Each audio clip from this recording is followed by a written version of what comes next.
নমস্কার, S J সমীরন YouTube চ্যানেলে আপনাদের সকলকে আরো একবার স্বাগত। দ্বিতীয় পর্বে আপনাদেরকে স্বাগত।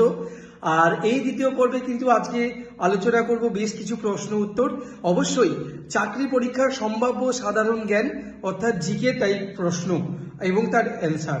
আচ্ছা, আজকে প্রথম প্রশ্ন আসছি। তার আগে বলে দিই, এখনো পর্যন্ত যারা যারা আমার চ্যানেলটাকে সাবস্ক্রাইব করেননি অবশ্যই আপনারা সাবস্ক্রাইব করে দিন এবং পাশে দেওয়া বেল আইকনটি কিন্তু আপনারা অবশ্যই ক্লিক করে রাখুন, যাতে আমার প্রথম যে পর্বগুলো প্রতিনিয়ত আসবে তার প্রথম নোটিফিকেশনটা যাতে আপনার কাছে দ্রুত পৌঁছে যায়, তারই ব্যবস্থা কিন্তু আপনি আপনার ফোনে থাকা পাশে বেল আইকনটি দিয়ে কিন্তু টিপে রাখুন, কারণ দ্রুত আপনার কাছে পৌঁছবে এবং আপনি যদি চাকরি পরীক্ষা দিতে চান তাহলে এই প্রশ্নগুলো আপনিও হয়তো ফেস করতে পারেন। ঠিক আছে, আজকে আমার দ্বিতীয় পর্বের প্রথম প্রশ্ন হচ্ছে, কোন নদীর ধারে চোল রাজ্য অবস্থিত? আবার বলছি, কোন নদীর ধারে চোল রাজ্য গড়ে ওঠে বা অবস্থিত? এটার অ্যান্সার হবে কাবেরী নদীর তীরে। আজকে দ্বিতীয় প্রশ্ন আমি বলছি, রানা প্রতাপ কোন যুদ্ধে মোগলদের সঙ্গে পরাজিত হয়েছিল? রানা প্রতাপ সিংহ কোন যুদ্ধে করতে গিয়ে মোগলদের কাছে পরাজিত হয়েছিল? এটা হবে হলদিঘাটের যুদ্ধ, যেটি রাজস্থান অবস্থিত হলদিঘাটের যুদ্ধ।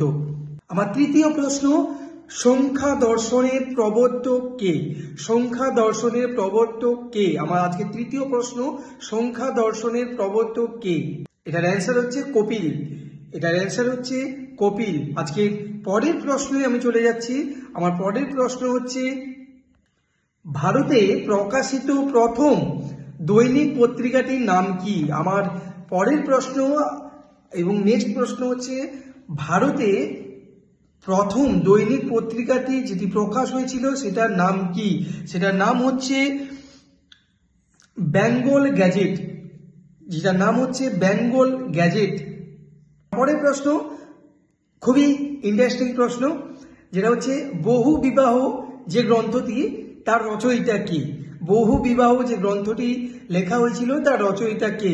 তার রচয়িতা হচ্ছে বিদ্যাসাগর, ঈশ্বরচন্দ্র বিদ্যাসাগর হচ্ছে এই বহু বিবাহিত এই গ্রন্থটির রচয়িতা।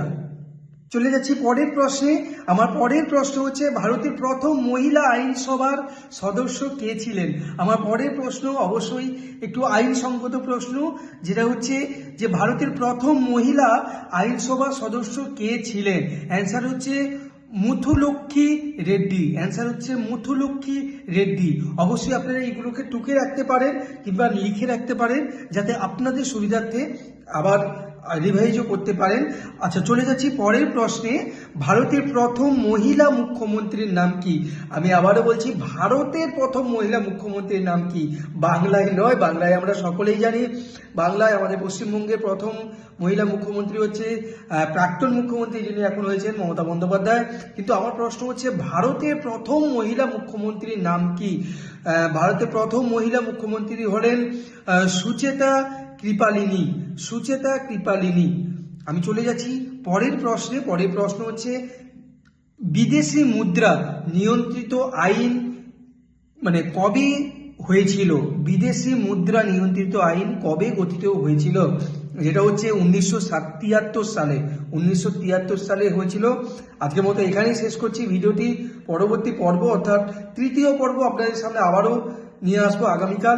তো অবশ্যই আপনারা সঙ্গে থাকুন এবং অবশ্যই এটাকে শেয়ার করে দিন, এবং এখনো যারা লাইক এবং সাবস্ক্রাইব করেনি অবশ্যই আপনারা সাবস্ক্রাইব করে পাশে থাকা বেল আইকনটি ক্লিক করে দিন।